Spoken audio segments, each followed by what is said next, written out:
Bon, j'ai beau être le premier à détester cette manière d'analyser les choses, j'ai beau dire sans arrêt que l'intérêt du sport auto ne se trouve pas là, et j'ai beau toujours trouver quelque chose d'intéressant à admirer, pour hier, je dois admettre qu'on s'est ennuyé ferme. Une fois n'est pas coutume, je t'invite à liker et à t'abonner en début de vidéo pour soutenir la chaîne. On est parti pour décrypter cette purge.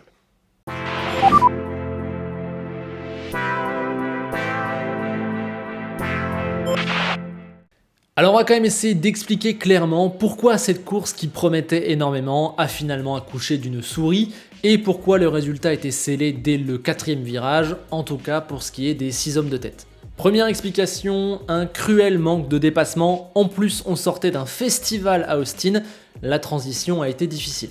Alors c'est peut-être la faute à l'air plus dense, vous le savez on est à plus de 2000 mètres au-dessus du niveau de la mer, ça joue sur la manière dont les machines fendent l'air et donc peut-être sur l'aspiration également. Il y a aussi ce dernier secteur, le passage du stadium, qui est très lent, trop peut-être. Les voitures glissent, on perd pas mal de momentum à cet endroit. Et puis c'est vrai qu'il n'y a qu'une seule opportunité de dépassement, une et demie si vous mettez le 4e virage, mais c'était très dur d'y plonger.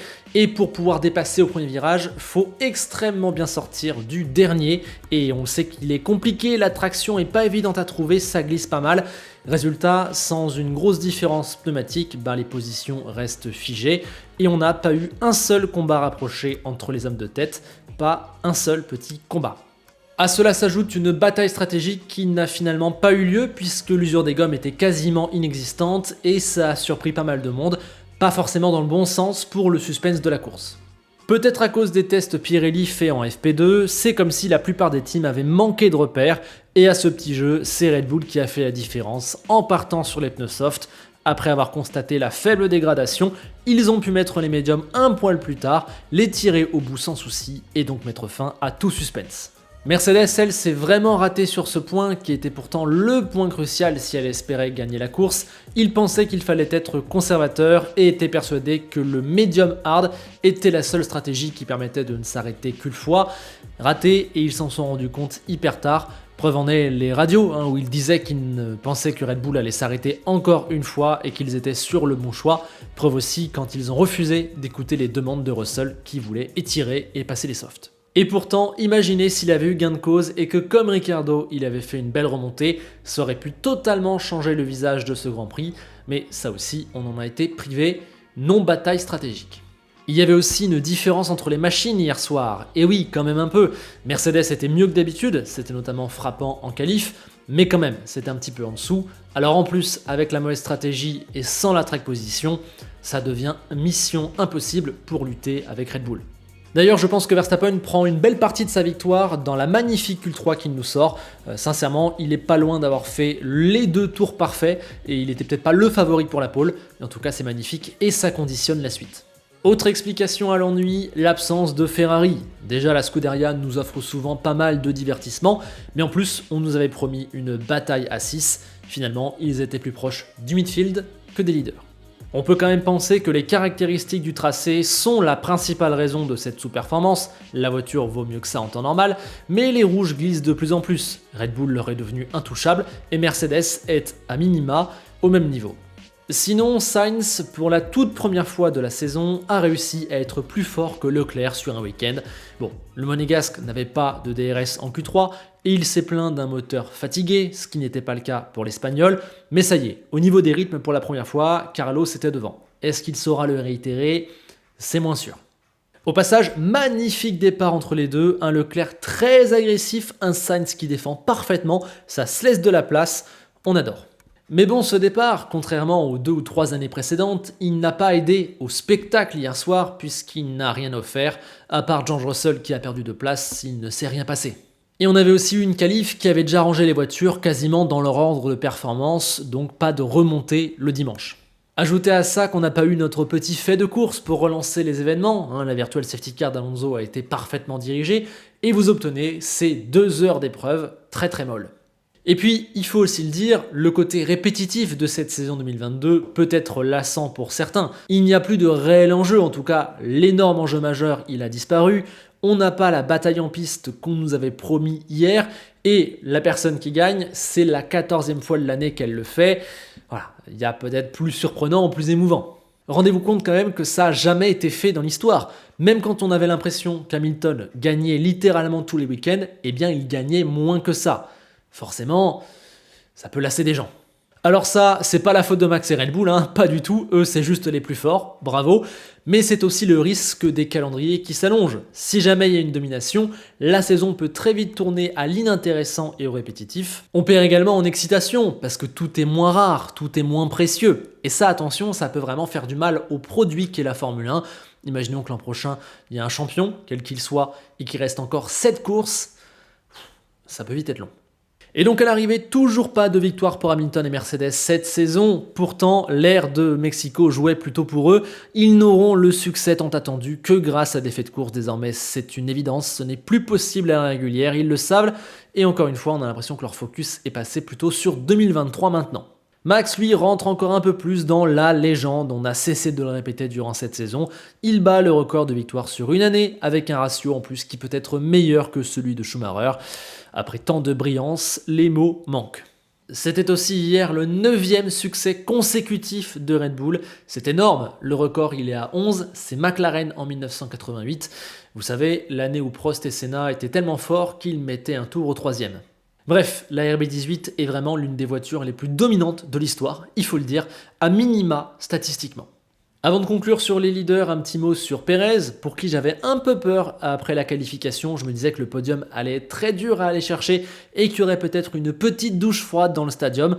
Finalement, il gratte la position au départ et ensuite il a le rythme qu'il faut pour ne pas trembler. Encore une fois sur la boîte à domicile, bravo. Russell, lui, est un petit peu la déception du dimanche, parce qu'il avait été la grande réjouissance du samedi avec une magnifique qualification, un petit peu devant Hamilton, et donc on se disait qu'enfin les deux Mercedes allaient s'affronter, qu'on allait voir quelque chose. Finalement, il est piégé au départ, et après, on l'a dit, avec les conditions de course, il ne peut plus sortir de là. C'est juste dommage qu'on ne l'ait pas écouté quant à la stratégie, parce que hier, il y a peut-être une belle occasion qui est passée à côté.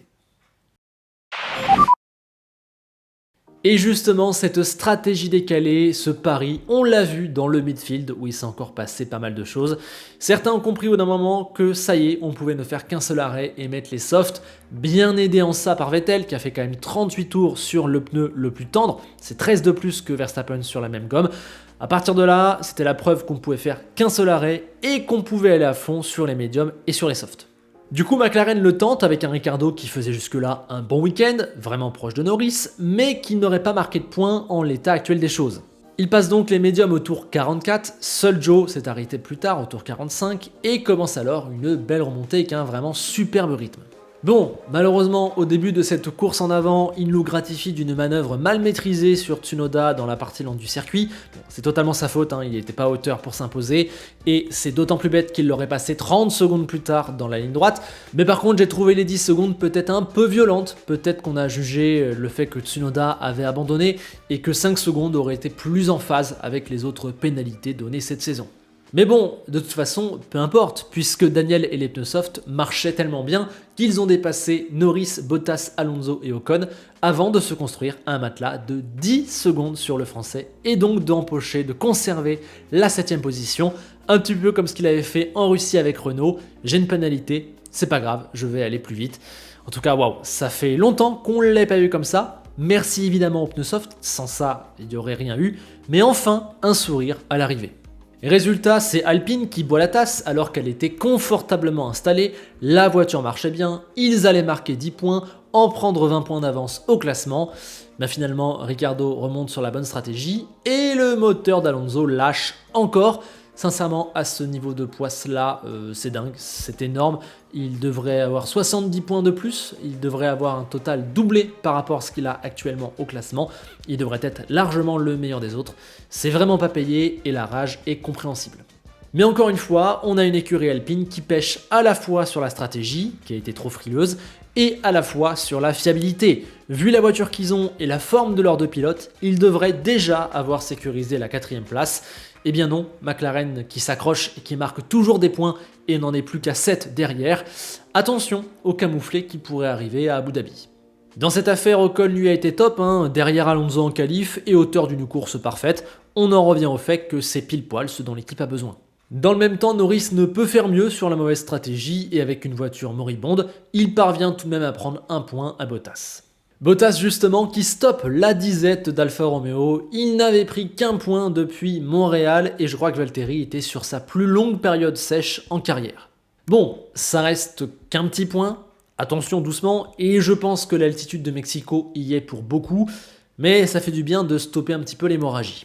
Alors pendant que Joe a pris quand même 3/4 de seconde en qualif, mais il a fait une course plutôt propre au final, plutôt honnête, ben le Finlandais, lui, il a été absolument stratosphérique, notamment en Q3, P6, et en course, il a tenu le rythme qu'il fallait pour ne pas tomber hors de ce top 10, bravo. Par contre, j'ai un énorme reproche sur Valtteri hier, c'est sa mollesse lors des batailles en piste.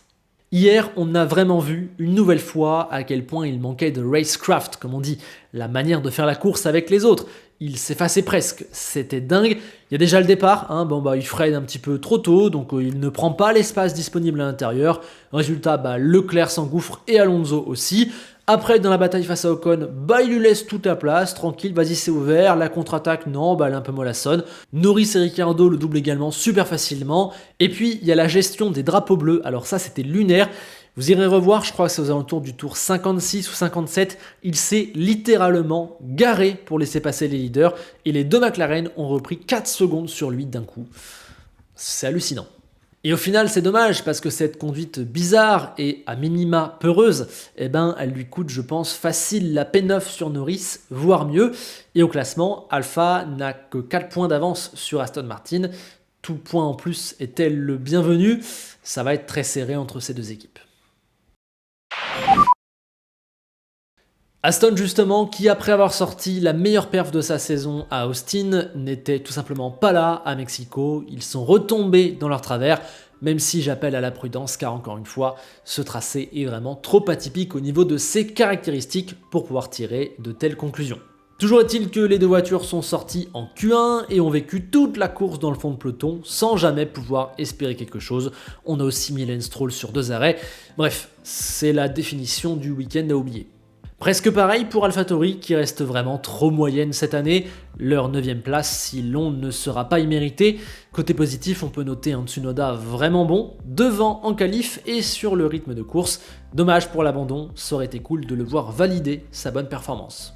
Gasly, lui, je l'ai senti un petit peu détaché, à part sur le dernier relais ou sur les bons pneus, ça allait mieux sur la voiture. Mais sinon, on sent que voilà, il a envie de tourner très vite la page AlphaTauri. Ça l'a saoulé, la voiture est pas bonne, il sait qu'il part, vivement la fin. Et puis évidemment, il y a cette pénalité de 5 secondes. Stroll l'avait un peu poussé juste avant, mais on n'a rien dit. Et Gasly, quelques tours plus loin, il bloque la roue au virage 4. Il emmène le Canadien au large pour le dépasser. Il sort lui-même de la piste et se retrouve pénalisé. C'est logique, même si on n'a pas forcément toujours fait ça sur les 2-3 dernières années, mais j'aurais également mis 5 secondes. Par contre, j'ai 2 soucis avec cette action. D'abord, que ce soit de la part de la FIA ou d'AlphaTauri, il aurait fallu qu'on dise à Gasly de rendre la position. Là, on lui a rien dit, on l'a laissé s'échapper, et à la fin on lui dit « bon, t'as 5 secondes » sans qu'il ne puisse rien faire, sans qu'il ne puisse prouver sa bonne foi.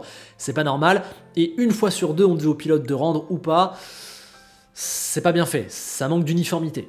Et ensuite, Pierre a perdu 2 points sur son permis dans cette action, et je trouve que ça n'a pas de sens. Il faut enlever des points que pour les manœuvres qui sont vraiment dangereuses en piste, parce que là, avec toute cette accumulation, Pierre, encore une erreur, et il est exclu pour une course, alors qu'il n'a rien d'un pilote dangereux à bannir des circuits. Donc il y a sûrement quelque chose à revoir avec ces histoires de points et de super licence.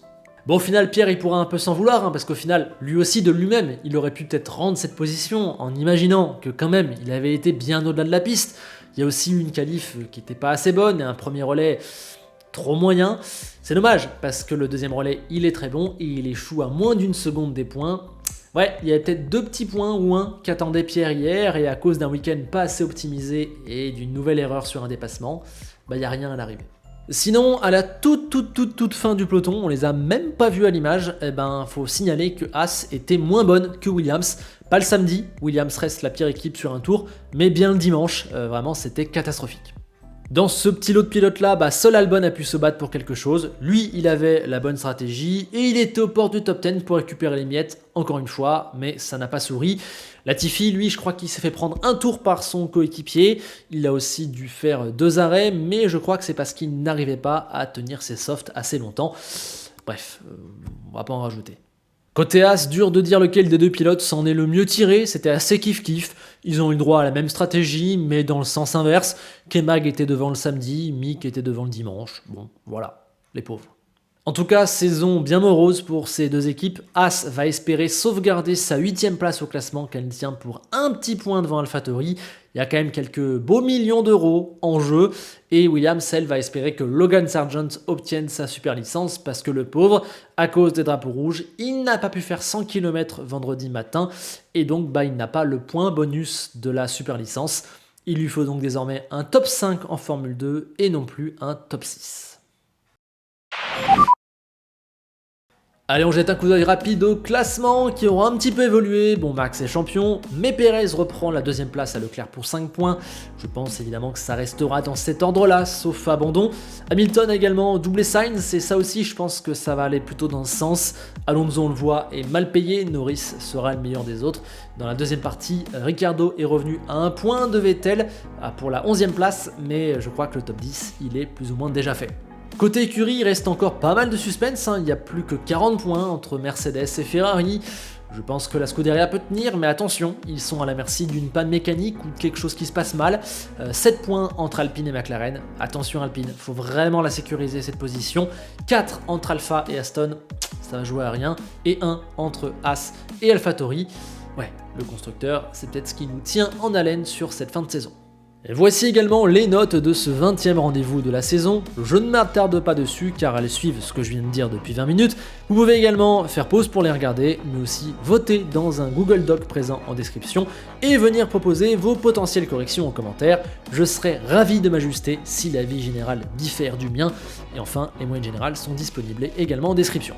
Bien sûr ce, il ne me reste plus qu'à vous remercier de votre écoute comme d'habitude, à vous encourager à liker si vous ne l'avez pas fait au début et à vous abonner si vous ne l'êtes pas. Évidemment on se retrouve très vite, il reste encore 2 grands prix dans cette saison et il y a plein de choses à dire.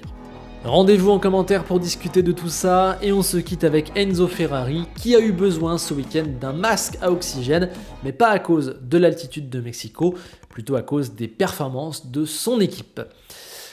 A bientôt.